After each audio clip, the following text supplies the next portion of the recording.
একদম zero. First gear, signal খুলে গেছে। ফার্স্ট গিয়ারে এখনও গিয়ার শিফট করিনি আমি।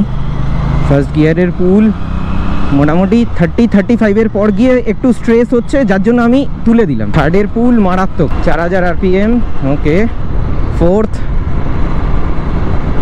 বাহ, smooth as silk, smooth as silk. Flickering তো ভাই আলাদাই হচ্ছে, আলাদাই ফ্লিকার করা যায় বাইকটাকে নিয়ে। এই ছোট্ট গ্যাপ, এই ফ্লিকার করলাম, এই বেরোলাম। আর মানে পাওয়ার যেহেতু রয়েছে, যার জন্য বেরোতে কোনো রকম অসুবিধা হচ্ছে না। Wow wow wow wow wow wow, ওহো ওয়াও। ফোর্থ গিয়ার, এই ফোর্থ গিয়ারে ফেললাম। এটা হচ্ছে বেয়ার 650 রয়্যাল এনফিল্ডের, হ্যাঁ, টুইন সিলিন্ডার। হ্যাঁ হ্যাঁ হ্যাঁ, হান্টারের দাদা। এটা 650cc ইঞ্জিন, হ্যাঁ 650, 650। ইয়েস, 4000এই শিফট করব, দেখি কি হয়।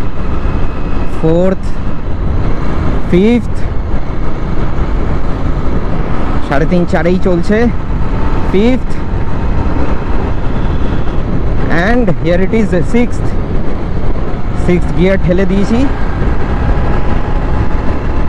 মাই গড, মাই গড,